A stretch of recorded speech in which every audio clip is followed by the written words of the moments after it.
할렐루야. 좌우로 인사합시다. 반갑습니다. 할렐루야. 감사합니다. 오늘은 어머니 주일입니다. 그런데 저희 교회 특성상 모두가 다 어머니다 보니까 어머니에 대한 제목 설교가 어떤 의미에서는 의미가 없어. 그래서 오늘은 그냥 마태복음 강해 설교 시리즈로 계속 은혜를 받고자 합니다. 지난 시간에도 말씀드렸다시피 마태복음 16장은 그 전후를 보면 주님의 사역에 데자뷰들이 많이 나옵니다. 그만큼 마태복음 16장은 십자가 대속의 중요한 정점의 길목이라고 하는 것이지요. 그래서 마태복음 15장 32절에 나오는 질병이어의 사건만 보더라도 그것은 보리떡과 먹는 자의 숫자 차이일 뿐 앞장에 나와 있는 마태복음 14장 13절에부터 나오는 오병이어의 기적의 반복이라는 것이죠. 또 마태복음 16장 1절에 나오는 시대의 표적 또한 앞장 마태복음 12장 38절에서 나오는 주님의 죽으심과 부활에 대한 표적의 반복된 말씀이 되겠습니다. 오늘 16장 말씀의 내용들을 보면 그 배경은 주님께서는 이제 며칠이 지나면 우리를 위해 대속의 제물이 되셔야 했습니다. 그렇다면 얼마나 주님 자신이 초조하셨겠습니까? 그래서 오늘 본문 말씀의 시작을 보니까 예수께서 빌립보 가이사랴 지방에 이르러 제자들에게 물었다 하는 말씀으로 시작됩니다. 얼마나 초조하셨는지, 기분 전환차 그러셨는지, 무엇인가 목적을 가지고서 주님은 생각지 않는 가이사랴 빌립보로 제자들과 함께 가셨다는 것이지요. 가이사랴 빌립보 지역은 이스라엘의 유명한 유원지거든요. 성경에 보시면 여러분 가이사랴라는 곳도 있고 빌립보라고 하는 지역도 나와요. 그래서 이 가이사랴 빌립보, 빌립보 가이사랴를 여기에 많은 사람들이 어느 지역인지 잘 모르는 분이 계십니다. 여러분 가이사랴 하면 생각나는 게 뭐죠? 가이사랴는 중부 해변가 옆바위에 있습니다. 위치한 도시로 얼뜻 기억나는 게 사도행전 10장에 보시면 그곳이 로마의 총독 관저가 있기 때문에 가이사랴 백부장 고넬료의 사건이 아마 나올 겁니다. 그 자리예요. 또 빌립보 하면 마게도니아 그리스 북부에 위치한 유럽의 첫 관문이라고 사도행전 16장에 나오죠. 사도 바울이 아시아 선교에서 방향을 바꿔서 빌립보에 가서 교회를 세운 곳으로 유명합니다. 그런데 오늘 본문에 나오는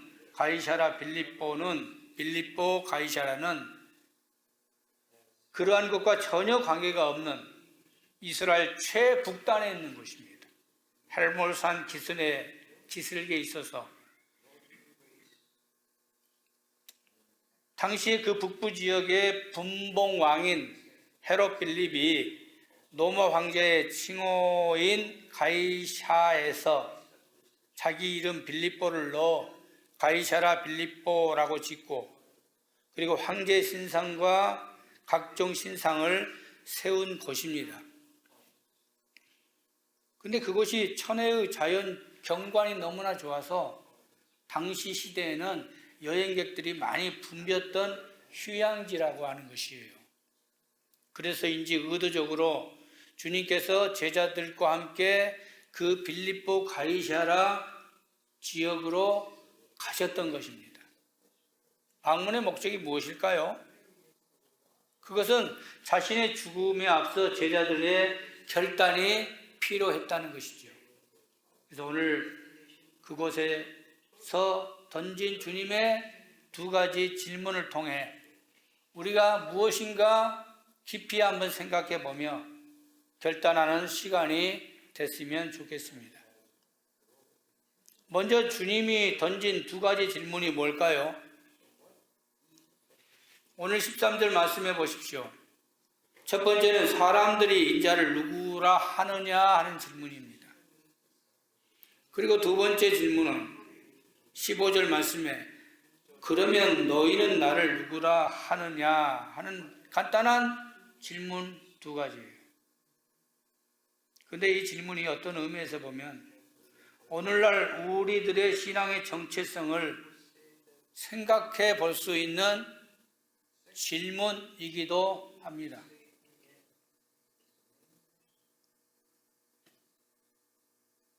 오늘 이 질문을 할 때 제자들이 뭐라고 답변합니까?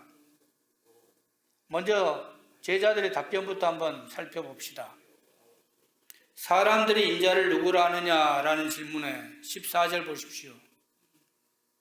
더러는 세례 요한, 더러는 엘리야, 어떤 이는 에레미야나 선지자 중에 하나라고 합니다. 여러분, 이 답변이 여러분 어떻게 생각하시는지, 이 답변이 맞다고 보십니까? 주님은 세례 요한이 아닙니다. 그런데 주님이 세례 요한이라고 말하는 사람들이 있다는 거예요. 잘못된 거죠. 잘못 아는 거죠. 그렇다고 주님이 엘리야입니까? 엘리야도 아닙니다. 그럼 주님이 선지자이십니까? 선지자 중에 하나도 아닐진데 많은 사람들이 주님을 정확히 알지 못하는 가운데 주님을 안다고 자부한다는 거예요. 여러분은 주님을 아십니까? 정말 여러분은 주님을 정확히 알고 계십니까? 그래서 주님이 두 번째 질문이 그렇다면 너희는 나를 누구라 하느냐 질문을 하셨던 거예요. 그러자 베드로가 명대답을 하죠. 참 멋진 분이야. 16절 말씀에 다 같이 한번 읽어볼게요. 시작. 시몬 베드로가 대답하여 이르되 주는 그리스도시요 살아계신 하나님의 아들이시니이다. 그러자 그 답변에 주님이 놀라운 축복을 막 쏟아부어 주십니다. 너무나 마음에 들었던 거야. 정확한 답변, 100점이에요, 100점. 18절에서 19절 말씀에 그에게 쏟아붓는 복을 보세요. 내가 네게 이르노니 너는 베드로라. 내가 이 반석 위에 내 교회를 세우리니 음부의 권세가 이기지 못하리라. 내가 천국 열쇠를 내게 주리니 네가 땅에서 무엇이든지 매면 하늘에서도 매일 것이요 네가 땅에서 무엇이든지 풀면 하늘에서도 풀리리라.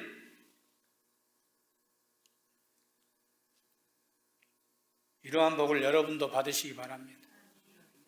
여러분 자녀들도 이러한 복을 받으시기 바랍니다. 오늘 말 한마디 답변을 통해서 베드로가 받은 이 축복, 이 놀라운 복이 여러분 모두의 복이 되시기를 주님의 이름으로 기도합니다. 자, 그럼 오늘 본문에서 우리가 어떤 결단을 해야 할 것인가? 그 첫 번째 주님의 질문은 우리 모두에게 던진 중요한 질문이라는 것을 아셔야 합니다. 오늘 제자들에게만 던진 질문이 아닌 곧 이 시간에 참여하는 여러분 모두에게 던진 질문으로 여러분 스스로가 조용히 답변해 볼 수 있어야 한다는 것입니다. 믿음의 삶이란 주님에 대해서 어떻게 생각하느냐가 중요한 겁니다. 그래서 주님에 대한 생각이 곧 나의 신앙 고백이기 때문입니다. 근데 오늘 베드로의 신앙 고백은 무엇입니까? 주는 그리스도시라는 것이죠. 나의 그리스도시라. 오실 메시아, 다시 말하면 주는 그리스도십니다. 근데 그 다음 말씀해 보십시오. 살아계신 하나님의 아들이다.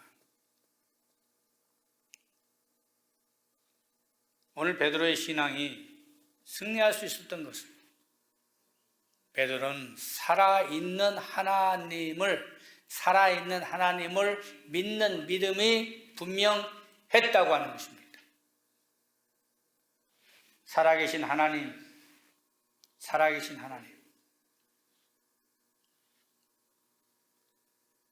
승리한 신앙인들의 선배들을 보면 그들의 공통점이 있습니다. 바로 그것은 살아계신 하나님을 믿는 믿음이라는 것이에요. 똑같은 하나님을 믿되 하나님을 살아계신 하나님으로 믿느냐, 살아계신 하나님으로 믿지 않느냐의 차이는, 그 결과는 놀라운 결과의 차이라고 하는 것이죠. 살아계신 하나님, 그것을 오늘 베드로는 분명히 강조했습니다.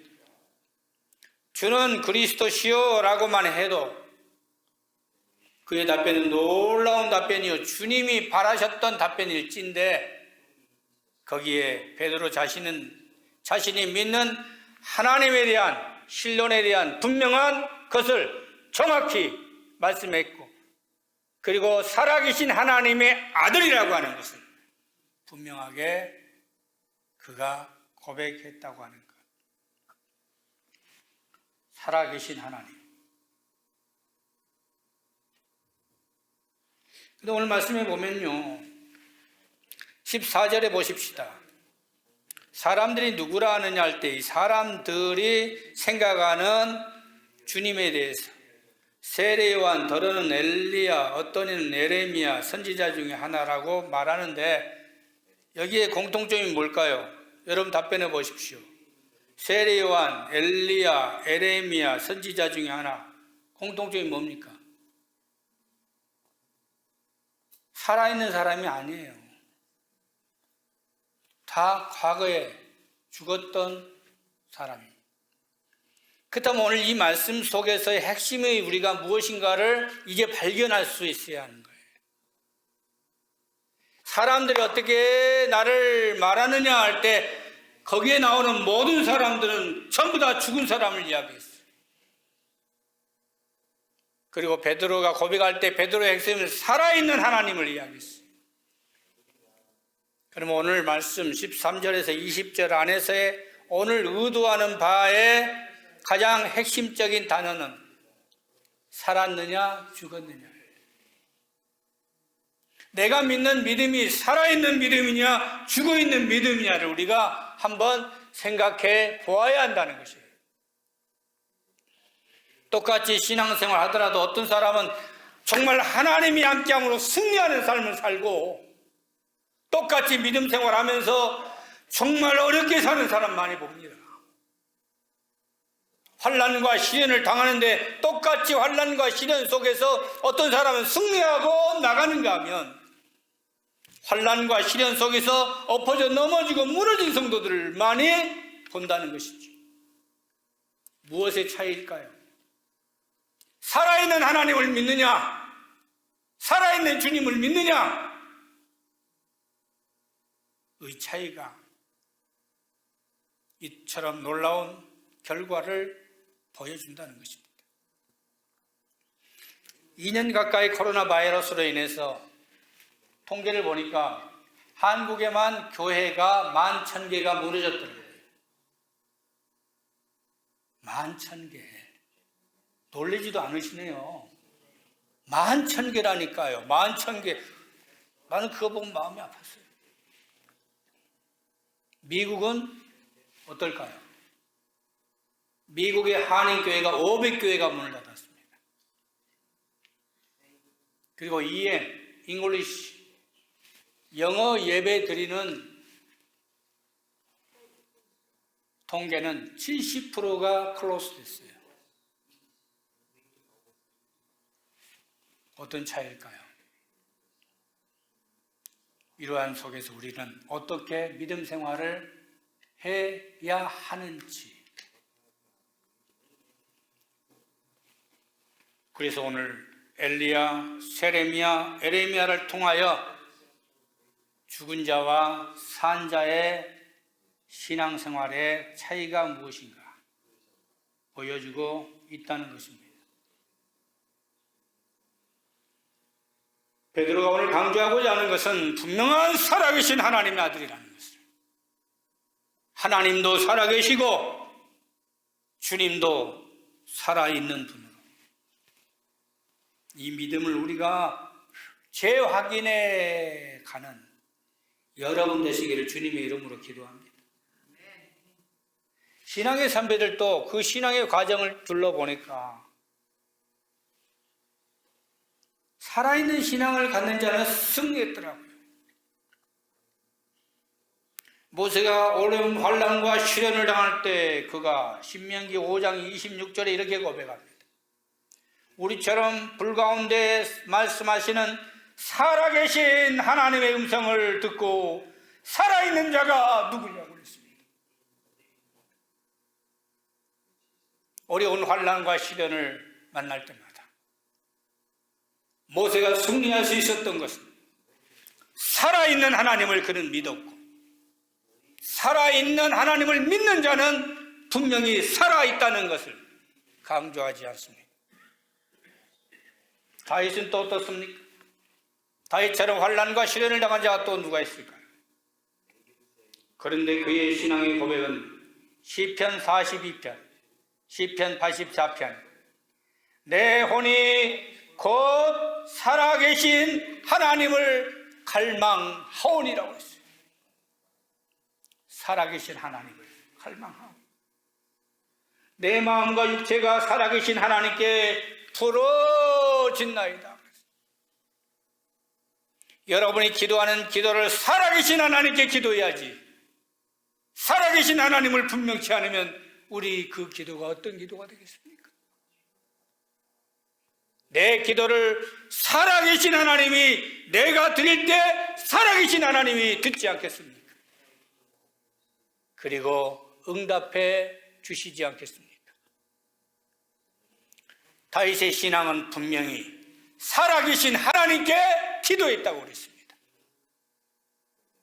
그 기도 속에 응답도 하나님이 살아계시기 때문에 들려주실 것을 믿고 그는 울부짖었다고 했습니다. 복음을 증거하면서, 하나님의 메시지를 증거하면서 시련과 고난을 하겠다는 예레미야도 봅시다. 예레미야 10장 10절에 주는 참 하나님이시고 그는 살아계신 하나님이시라고 했습니다. 살아계신 하나님의 말씀을 전달했지만 그 말씀을 듣지 아니하고 돌 팔매질을 하고 심지어를 자기를 죽이려 하고 옥에 갇히고, 그럴 때마다 그가 외쳤던 것은 살아계신 하나님, 주는 참 하나님이시요 살아계신 하나님이라고 고백할 때에 그가 다시 소망을 얻고 새 힘을 얻은 줄 믿습니다. 다니엘은 어떻습니까? 다니엘 6장 26절 말씀, 그는 이렇게 고백합니다.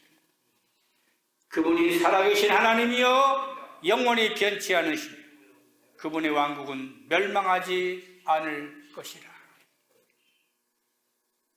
살아계신 하나님을 믿는 믿음, 그 믿음이 있는 자는 환난과 시련과 고난이 와도 무너지지 않습니다.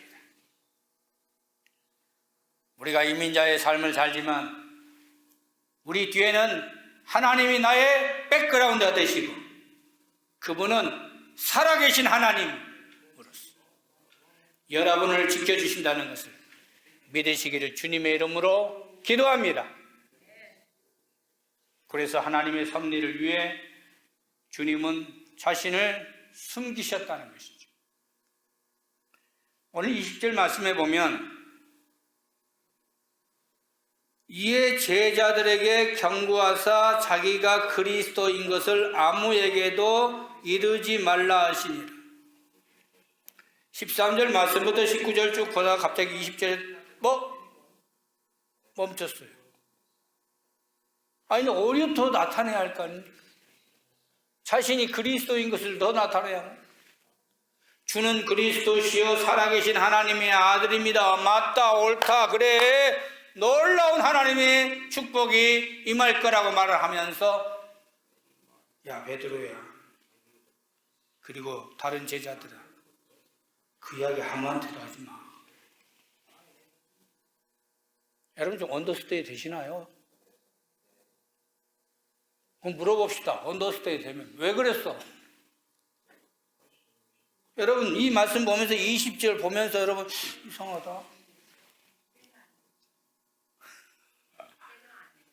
예, 맞습니다. 목욕탕 갔더니 그 목욕탕에 나오려 다 때가 있다.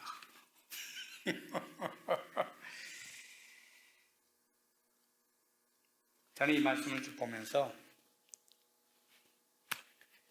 그런 생각을 했어요. 그리고 여러 학자들이 뭐라고 하나 주석을 찾아보고 했더니 제 마음속에 느껴지는 게 그렇구나.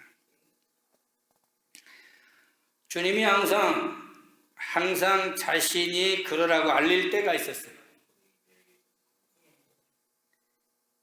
요한복음 4장 25절 말씀에 보면 예수께서 이르시되 네게 말하는 내가 바로 그러라고 밝혔어요. 마가복음 14장에 보면 내가 찬송받으실 이의 아들 그리스도냐라고 물을 때 주님께서 뭐라 하겠습니까? 예수께서 이르시되 내가 그러라 분명히 밝혔어요. 근데 오늘 말씀만큼은 자신이 메시아이신 것을 숨겼었을 뿐만 아니라 알리지 말라. 그렇다면 주님의 머릿속에는 오직 하나 무엇에 지금 사로잡혀 계셔요? 죽으시려고 작정하신 거예요. 행여나 뭔 일이 잘못돼서 죽으시는 것이 문제가 생길 수 있으면 안 되겠다는, 저는 이 말씀 보면서 그 각오가 눈에 보이는 거예요. 지금 죽으시려고 작정하시고 죽여달라는 것인 것 같은 느낌이 팍 듭니다. 우리를 위해 대속 제물이 되시겠다는 거예요. 신학적으로 이 용어를 메시아 은익이라고 말합니다. 근데 사도 바울이 여기에 대해서 명쾌한 해답을 주셨어요. 고린도전서 8절 말씀에 잘 들어보세요. 제가 읽습니다.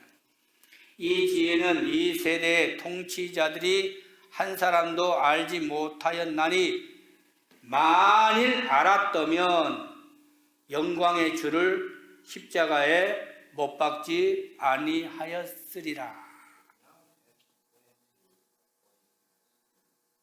주님 마음속에는 행여나 자신의 메시아이심이 밝혀지고, 여러분 메시아이심이 밝혀지면 유대인들이 죽였겠습니까? 메시아가 분명하신데. 그러면 저나 여러분 모두의 대속 제물이 되실 수가 없으셨겠죠. 그래서 베드로는 훗날 사도행전 3장 17절 말씀에 이렇게 고백하지요. 주님께서 그리스도이심을 분명히 믿었고, 혹시 통치자들이 주님을 그리스도로 믿었다면 어떤 결과가 나왔을까에 대한 자신의 의견을 말씀하고 있습니다. 이제 말씀을 결론을 맺어봅시다. 오늘 이 말씀을 쭉 하면서 주님께서 갑자기 17절 말씀에 이렇게 결론을 짓죠. 예수께서 대답하여 이르시되 바요나 시몬아 네가 복이 있도다. 이를 네게 알게 하니는 혈육이 아니요 하늘에 계신 내 아버지시다. 바요나란 말이 뭔 말이요? 바요나. 시모나는 알겠어요. 베드로의 이름 아닙니까? 그런데 앞에 바요나, 시모나, 네가 복이 있도다. 오늘을 보니까 바요나가 바는 아들이더라고요. 그리고 요나는 요한의 발음이에요. 그러니 이 말은 요한복음 21장에 베드로를 부르셨던 이름 그대로 요한의 아들 시모나 그 말이에요. 간단하게 원어로 그냥 썼어요. 바요나.